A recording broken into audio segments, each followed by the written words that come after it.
Mr. Speaker, I will summarize that the issues therein as distilled by the comrade governor is very narrow. And as such, we address it by narrowing ourselves to the Constitution of the Federal Republic of Nigeria.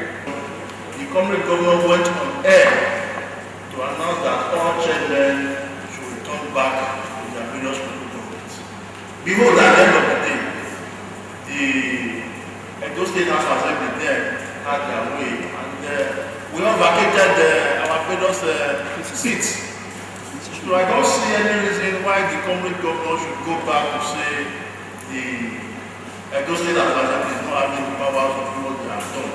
And once we debate in the constitutional matter, we all learn it's quite clear that we are afraid our powers.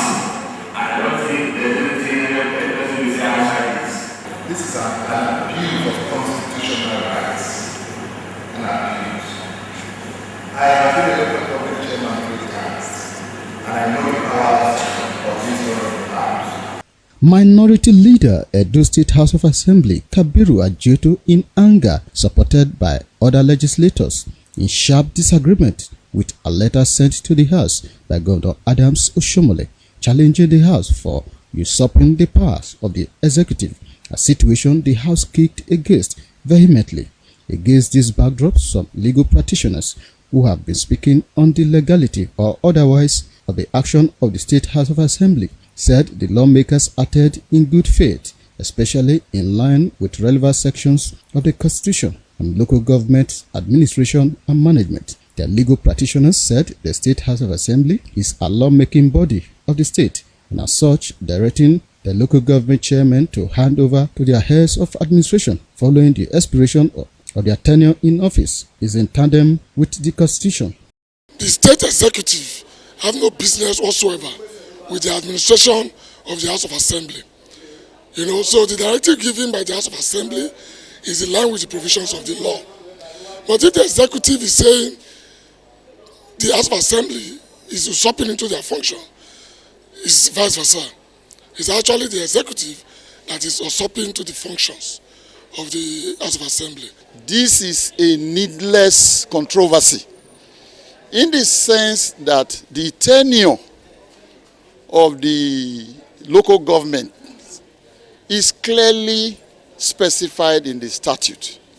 And since that tenure is expired, they should vacate office.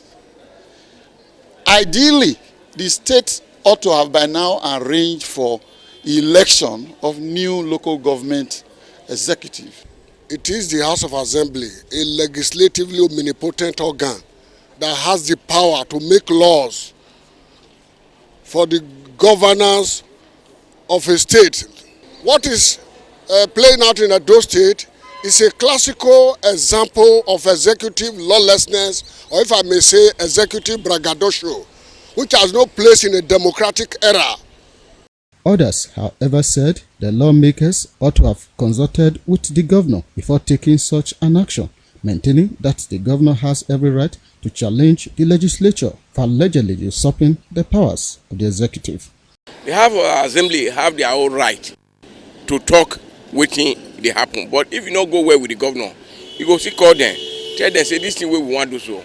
Now so that they do and so they do. But after debate and argument, they will agree on one particular thing. The House of Assembly will not have done it without the consent of the governor. Yes, they're supposed to have notified the governor. For his comment on the issue, the State Attorney General and Commissioner for Justice, Pastor Henry Idagwo, who spoke off camera, said he will make his position known on the floor of the House of Assembly since he has been summoned by the lawmakers, and maintained that lawyers have various interpretations of the law. Wellington Akodeja reporting.